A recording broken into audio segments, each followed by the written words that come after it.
Hello friends, welcome back to Priya Mahe channel. Last வீடியோவில் நம்ம புது வீட்டுக்கு போய் பால் காசுனதை வந்து பார்த்துருப்பீங்க. அந்த வீடியோக்கு வந்து அவ்வளோ சப்போர்ட் வந்து கொடுத்துருந்தீங்க. அதுக்கு ரொம்ப தேங்க்ஸ். இதுக்கப்புறம் நான் போடுற வீடியோஸ்க்கு எல்லாத்துக்குமே வந்து நீங்கள் சப்போர்ட் பண்ணுவீங்க அப்படின்னு சொல்லி நான் நம்புகிறேன். இன்றைக்கி தான் நம்ம வந்து வீடு வந்து காலி பண்ண போகிறோம். காலி பண்ணும்போது நாங்கள் என்னென்ன ப்ராப்ளம்ஸ்லாம் வந்து ஃபேஸ் பண்ணோம் அப்படிங்கிறது எல்லாத்தையும் நான் இதில் வந்து ஷேர் பண்ணியிருக்கேன். ஸோ வீடியோ ஸ்கிப் பண்ணாமல் ஃபுல்லாக பாருங்கள். வாங்க இப்போ வீடியோக்குள்ளே போகலாம்.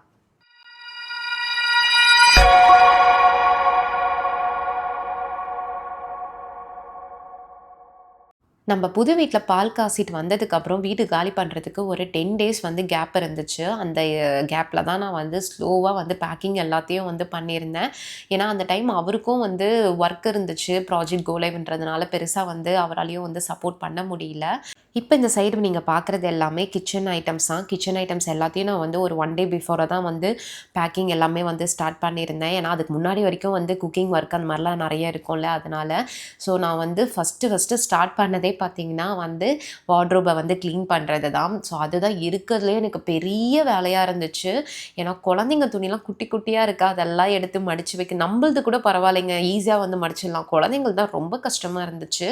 நான் வந்து சரி ஓகே, புது வீட்டுக்கு தானே போகிறோம், அங்கே போய் மடிச்சிக்கலான்றதை பண்ணாமல் நான் வந்து இங்கே இருக்கும் போதே அதை ப்ராப்பராக வந்து மடித்து வச்சிட்டோம் அப்படின்னா அங்கே போய் நம்மளுக்கு வந்து அரேஞ்ச் பண்ணுறதுக்கு வந்து ஈஸியாக இருக்கும் அப்படின்னு சொல்லிட்டு இங்கேயே நான் எல்லாத்தையுமே அது வந்து கரெக்டாக வந்து மடித்து அது ஆர்டராக வந்து எல்லாத்தையுமே வச்சாச்சு.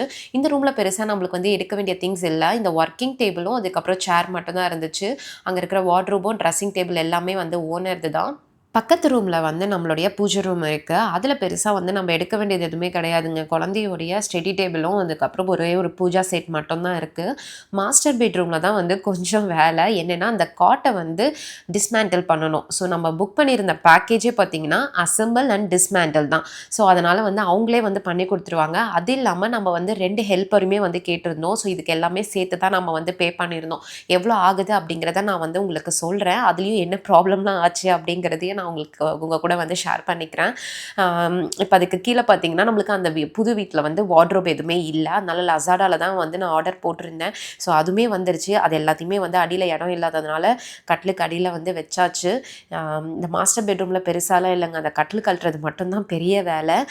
நாங்கள் வந்து 17 ஃபீட் ட்ரக் தான் வந்து புக் பண்ணியிருக்கோம். எங்களுக்கு திடீர்னு வந்து ஒரு டவுட் வந்துருச்சு, இவ்வளோ ஐட்டம்ஸும் அந்த ட்ரக்கில் வந்து பத்துமா அப்படின்னு சொல்லி. சரி, நாங்கள் வந்து ஃபஸ்ட்டு என்ன பிளான் பண்ணியிருந்தோன்னா, எதெல்லாம் ரொம்ப முக்கியமான ஐட்டம்ஸோ, எது வந்து ரொம்ப ஹெவியாக நம்மளால் காரில் எடுத்துகிட்டு போக முடியாதோ அதெல்லாம் மட்டும் ஃபஸ்ட் எடுத்துக்கலாம் அப்படின்னு சொல்லி இந்த ஸ்டடி டேபிள்லாம் வந்து இந்த வீட்டிலே வச்சுட்டு போயிடலாம் தான் வந்து முடிவு பண்ணியிருக்கோம். ஏன்னா ஆல்ரெடி பசங்களுக்கு வந்து ஸ்டடி டேபிளில் வந்து 2 இருக்குது, அவருக்கும் ஒர்க்கிங் டேபிள் இருக்குது. அதனால் வந்து சரி, இந்த வீடை விட அந்த வீடு வர குட்டி, ட்ரக்லேயே இடம் இருந்தாலும் நம்மளுக்கு வந்து அந்த வீட்டில் போகிறதுக்கு வந்து இடம் இல்லை. ஸோ அதனால் வந்து இந்த மாதிரி ஐட்டம்ஸ்லாம் இங்கேயே வச்சுருவோம் அப்படிங்கிற மாதிரி தான் நாங்கள் வந்து ஃபஸ்ட்டு வந்து பிளான் பண்ணியிருந்தோம். அதுக்கப்புறம் இந்த ட்ராலி பேக் எல்லாமே வந்து காரில் எடுத்துகிட்டு போயிடலாம். ஏன்னா குட்டி குட்டியாக இருக்கிறது எல்லாமே காரில் எடுத்துட்டோம் அப்படின்னா நம்மளுக்கு வந்து பெரிய ஐட்டம்ஸ் எல்லாமே வந்து ட்ரக்கில் வந்து ஈஸியாக வந்து போயிடும் அப்படிங்கிறது தான் நாங்கள் வந்து யோசிச்சு பிளான் பண்ணியிருந்தோம். ஓகேங்க, இப்போ அவங்க வந்துட்டாங்க, வந்து பொருள்லாம் எடுத்துகிட்டு இருக்காங்க. எடுக்கட்டும். அதுக்குள்ளே நம்ம எங்கே புக் பண்ணியிருந்தோம், எவ்வளோ ஆச்சு அப்படிங்கிற டீட்டெயில்ஸ்லாம் பார்க்கலாம் வாங்க. நாங்கள் புக் பண்ணியிருந்தது வந்து லாலா மூல அசெம்பிள் அண்ட் டிஸ்மேண்டில் அப்படின்ற பேக்கேஜ் வித் 2 ஹெல்ப்பர்ஸோட வந்து புக் பண்ணியிருந்தோம். மொத்தமாக நமக்கு வந்து 450 ரிங்கெட் வந்து ஆச்சு. நம்ம வெறும் லோடிங் அண்ட் அன்லோடிங் மட்டும் பண்ணியிருந்தோம் அப்படின்னா நம்மளுக்கு வந்து ஒரு 250 ரிங்கெட்குள்ளவே வந்து முடிஞ்சிருக்கும். ஏன்னா புது வீட்டுக்கும் பழைய வீட்டுக்கும் ரொம்ப தூரம்லாம் இல்லைங்க, வெறும் ஒரு 7 கிலோமீட்டர்ஸ்குள்ளே தான் வந்து இருக்கும், ரொம்ப பக்கம். ஆனால் அந்த டைம் வந்து ஹஸ்பண்டுக்கு வந்து நிறைய ஆஃபீஸ் ஒர்க் இருந்ததுனால நம்மளுக்கு வந்து அதை பண்ண முடியல, டைம் எடுத்து பண்ண முடியாது அப்படிங்கிற ஒரே ஒரு ரீசனுக்காக தான் நம்ம வந்து இந்த பேக்கேஜ் வந்து புக் பண்ணியிருந்தோம். மலேசியாவில் வீடு காலி பண்ணுறது அவ்வளோ ஈஸியான விஷயம் கிடையாதுங்க. நம்ம வந்து ஒரு இண்டிவிஜுவல் ஹவுஸ்க்காக வந்து மூவ் ஆகிறோம் அப்படின்னும் போது ப்ராப்ளம் இருக்காது. பட் காண்டோ டு காண்டோன்னும் போது மேனேஜ்மெண்ட் ஆஃபீஸ் சைடில் வந்து நிறைய ரூல்ஸ் வந்து வச்சுருப்பாங்க. அந்த டைமிங் எல்லாமே நம்ம வந்து கரெக்டாக ஃபாலோ பண்ணணும். ஸோ அப்படின்னும் போது எங்களுக்கு வந்து பழைய வீட்டுக்கு வந்து பார்த்திங்கன்னா மார்னிங் 8 to 10:30 வரைக்கும் கொடுத்துருந்தாங்க. புது வீட்டுக்கு வந்து 11 to 1 o'clock வரைக்கும் கொடுத்துருந்தாங்கங்க. ஸோ அதை பேஸ் பண்ணி நாங்கள் வந்து ட்ரக்கை வந்து மார்னிங் 8 o'clockலாம் வந்து புக் பண்ணி வச்சுருந்தோம். ஆனால் அவங்க வந்ததே வந்து செம்ம லேட்டு, 10:30க்கு தான் அவங்க வந்து ரீச் ஆனதே. வந்துட்டு அது இல்லாமல் ரொம்ப கூலாக சொல்கிறாங்க, நான் டூல்ஸ் எதையும் வந்து எடுத்துகிட்டு வரல, மறந்துட்டேன் அப்படின்னு சொல்லி. அப்போவே எங்களுக்கு வந்து ஒரு பயம் ஸ்டார்ட் ஆகிடுச்சுங்க. இது வந்து எப்படி போய் முடிய போகுதுன்னு தெரியலையே அப்படின்னு சொல்லி. எங்ககிட்ட வந்து டூல்ஸ் இருந்துச்சு, நாங்கள் அதை வந்து கொடுத்தோம். அப்படி கொடுத்துமே அவங்களால அதை வந்து கழட்ட முடியல. கேட்டால் ரொம்ப டைட்டாக இருக்குது அப்படின்னு சொல்லி அவ்வளோ ஸ்லோவாக வந்து பண்ணிட்டு இருந்தாங்க. கடைசியில் அதை வந்து நாங்களே தாங்க கழட்டி கொடுத்தோம் அவங்களுக்கு. அது இல்லாமல் அவங்க வந்து திங்ஸை ஹேண்டில் பண்ண விதமே வந்து சுத்தமாக சரியில்லை, அவ்வளோ மோசமாக வந்து பண்ணியிருந்தாங்க. எடுத்துட்டு போய் ட்ரக்ல ஏத்துறதுக்குள்ளேயே வந்து ஒரு 4, 5 திங்ஸ வந்து உடைச்சுட்டாங்கங்க.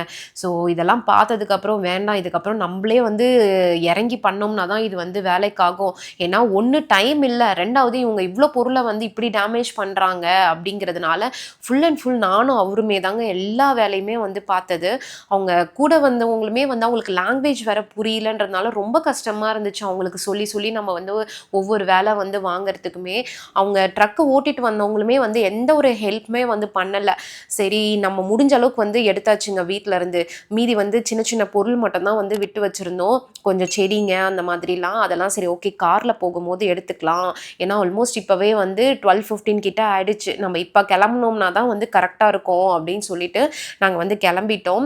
அங்க நம்ம புது வீட்டுக்கு போய் ரீச் ஆகும்போது பார்த்தீங்கன்னா, கரெக்ட்டா ஒரு ஒரு 12:35 இருக்குங்க.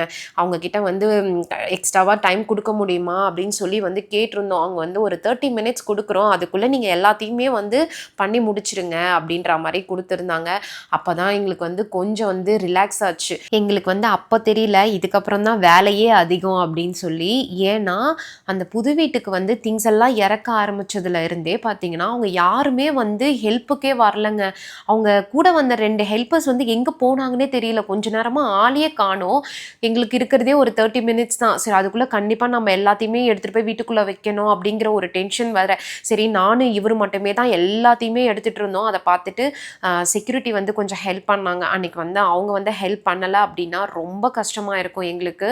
ஏன்னா குடுத்த டைம்க்குள்ள கண்டிப்பா நம்மளால முடிச்சிருக்க முடியாது. உங்க ட்ரக் டிரைவர் வந்து என்ன தப்பு பண்ணிட்டாங்கன்னா, பழைய வீட்ல கூட வந்து அட்லீஸ்ட் இறங்கி வந்து கூட ஹெல்ப்புக்கு கூட்டிட்டு வந்தவங்கள வந்து கொஞ்சமாவது வந்து கைட் பண்ணாங்க. இந்த புது வீட்ல திங்ஸ்லாம் இறக்க ஆரம்பிச்சதுலேருந்தே பார்த்தீங்கன்னா, அவங்க அந்த ட்ரக்ல இருந்து கீழயே இறங்கலங்க. நம்மளால வந்து அந்த 2 பேர பேசி புரிய வச்சு வேலைய வாங்குறது வந்து ரொம்ப கஷ்டமாயிடுச்சு எங்களுக்கு. இவங்க அட்லீஸ்ட் வந்து ஹெல்ப் பண்ணலனாலும், அவங்க 2 பேர கைட் பண்ற வேலையாவது பார்த்துருந்தாங்க அப்படின்னா, நாங்க வந்து இன்னுமே கூட வந்து கொஞ்சம் சீக்கிரமா வேலைய முடிச்சிருந்திருப்போம். எங்களுக்கு என்னன்னா, நம்ம இவ்ளோ காசு வந்து பே பண்றதே வந்து நம்மளால முடியல, நம்மளுக்கு ஹெல்ப்புக்கு வேணும் அப்படிங்கிறதுனால தான், கடைசியில நம்ம இவ்ளோ காசு வந்து குடுத்துமே வந்து நம்மள தான் வந்து வேலை செய்றோம் அப்படின்னும்போது உண்மையாவே ரொம்ப கஷ்டமாயிடுச்சு. எங்களுக்கு அன்னைக்கு இருந்த மைண்ட் செட் என்னன்னா, எப்படியாவது வந்து வீட்டுக்குள்ள எடுத்துட்டு போய் எல்லா பொருளும் வச்சிடணும் அப்படிங்கிறது மட்டும் தாங்க. அதனால நாங்க இது எதுவுமே வந்து கேர் பண்ணிக்காம எல்லாத்தையும் நாங்களே வந்து பண்ணிட்டோம். என்னோட ஃபேஸ பாருங்களேன். நான் வீடியோ ஸ்டார்ட் பண்ணும்போது எப்படி இருந்தது, இப்ப எப்படி இருக்குன்ட்டு. அன்னைக்கு செம்ம வேல. பெண்டு நிமிர்ந்துருச்சுங்க எங்க எல்லாருக்குமே. ஆம் ஸோ ஒரு வழியா வந்து வீட்ல எல்லா பொருளும் எடுத்துட்டு வந்து இறக்கி வச்சாச்சு. அதுக்கப்புறம் தான் அவங்க கிட்ட இருந்து காலே வருது. எங்களுக்கு அமௌண்ட் பே பண்ணுங்க, கிளம்பணும் அப்படின்னு சொல்லி. எங்களுக்கு அத கேட்டோனே தலையே சுத்திருச்சு. ஏன்னா, இன்னும் அவங்க வந்து எதையுமே ஃபிக்ஸ் பண்ணியே குடுக்கல. அமௌண்ட் பே பண்ணுங்க, நாங்க கிளம்பணும் அப்படிங்கிறாங்க. எங்களுக்கு என்ன பண்றதுன்னே வந்து தெரியல. சரி நீங்க மேல வீட்டுக்கு வாங்க, உங்ககிட்ட பேசணும் அப்படின்னு சொல்லி கூப்பிட்டுருந்தேன். அதுக்கப்புறம் அவங்க குடுத்த பதில கேட்டோனே எனக்கு செம்ம கோவம் வந்துருச்சு. ஆம் கடைசியில அவங்க வந்து ஃபிக்ஸ் பண்ணி குடுத்தாங்களா இல்லையா? இல்ல நம்ம பே பண்ண அமௌண்ட் எல்லாம் வீணா தான் போச்சா? அப்படிங்கிறது எல்லாத்தையும் நான் வந்து நெக்ஸ்ட் வீடியோல ஷேர் பண்றேங்க. ஏன்னா இதுலயே வந்து பண்ணோம் அப்படின்னா வீடியோ ரொம்ப லென்த்தா போகும். உங்களுக்கும் வந்து ரொம்ப போரா இருக்கும் அப்படிங்கிறதுனால, இப்ப நீங்க பார்த்தது வந்து வெறும் ட்ரைலர் தான். மெயின் பிக்சரே வந்து அடுத்த வீடியோல தான் இருக்கு. ஏன்னா, நம்ப இவங்கள புக் பண்றதுக்கு முன்னாடியே நெறைய ப்ராப்ளம்ஸ் வந்து பார்த்துட்டு தான் வந்து வந்திருக்கோம். நான் உங்களுக்கு இன்னும் அந்த ஸ்டோரிய வந்து சொல்லவே இல்ல. ஏன்னா, இந்த வீடியோல அத சொன்னா கரெக்ட்டா இருக்காது அப்படிங்கிறதுனால தான், நெக்ஸ்ட் வீடியோல நான் வந்து புக் பண்ணும்போதே எங்களுக்கு என்னென்ன ப்ராப்ளம்லாம் நடந்துச்சு, அதுக்கப்புறமா இவங்க என்ன மாரியான கேம் ப்ளே பண்றாங்க அப்படிங்கிறது எல்லாத்தையுமே நானு டீட்டெயிலா வந்து ஷேர் பண்றேன். அப்பதான் நீங்களும் வீடு காலி பண்ணும்போது இந்த மாதிரியான மிஸ்டேக்ஸ்லாம் வந்து பண்ணாம வந்து தவிர்க்க முடியும். ஸோ இதெல்லாமே தெரிஞ்சுக்கணும் அப்படின்னா நம்ம சேனலை வந்து சப்ஸ்கிரைப் பண்ணி வச்சுக்கோங்க. பக்கத்தில் பெல் பட்டன் இருக்கும். அதையும் கிளிக் பண்ணிக்கிட்டீங்க அப்படின்னா நான் அடுத்ததாக போடுற வீடியோஸ் எல்லாமே உங்களுக்கு நோட்டிஃபிகேஷனில் வரும். மிஸ் பண்ணாமல் பார்க்க முடியும். நம்ம வேற ஒரு வீடியோவில் பார்க்கலாம். பாய்.